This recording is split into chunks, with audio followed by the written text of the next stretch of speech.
সৌম্য তার প্রেমিকাকে ভালোবাসত অন্ধের মতো। নাম ছিল অনন্যা। চোখে দীপ্তি, কথায় জাদু, আর হাসিতে যেন জোছনার ঝিলিক। কলেজ ফেস্টে প্রথম দেখা, তারপর ধীরে ধীরে ঘনিষ্ঠতা। বন্ধুদের সামনে হাসি মজা, ক্যান্টিনে একসাথে কাটানো বিকেলগুলো, আর সেই রেল স্টেশনের এক কোণে হাত ধরা, সবটাই যেন ছিল জীবনের সেরা অধ্যায়। সৌম্যর কাছে প্রেম মানে ছিল প্রতিজ্ঞা, সহানুভূতি আর নিঃস্বার্থ ভরসা। প্রতিদিন সকালে শুভ সকাল, আর রাতে ঘুমিয়ে পড়ো ভালো করে। এভাবেই সে ভালোবাসা গেঁথে রেখেছিল অনন্যার প্রতিটা মুহূর্তে। কিন্তু একটা সময় থেকে বদলে যেতে লাগলো অনন্যা।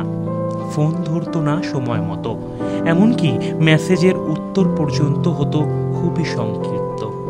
দেখা করার ইচ্ছাটাও ধীরে ধীরে কমে যাচ্ছিল। সৌম্য অবশ্য বুঝেও বুঝতে চাইতো না। ভালোবাসা তো বিশ্বাসের ওপরই দাঁড়িয়ে থাকে, তাই না? একদিন হঠাৎ এক বন্ধুর ফোনে দেখা গেল ছবিটা, অনন্যা আর একজন ছেলের সঙ্গে হাত ধরে পার্কে হাঁটছে। প্রথমে বিশ্বাসই করতে পারেনি সৌম্য।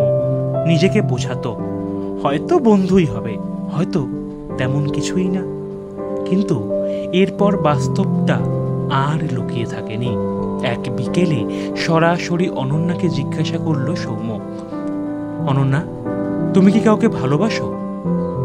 অনন্যা মাথা নিচু করে বলেছিল, আমি জানি এটা ভুল, কিন্তু হ্যাঁ, আমি আর একজনের সঙ্গে এখন সম্পর্কে যুক্ত আছি। আমাদের সম্পর্কটা আর আগের মতো নেই সৌম্য। সে মুহূর্তে চারপাশের সব শব্দ যেন কার্যত থেমে গিয়েছিল।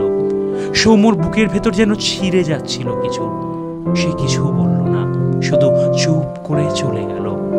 কোনো অভিযোগ নয়, শুধু অসীম শূন্যতা। আজও সৌম্যর ঘরের তাকের ওপর রাখা সেই পুরনো ছবিটা। ওরা দুজনে হেসে দাঁড়িয়ে আছে, কিন্তু ফ্রেমটা এখন ভাঙা।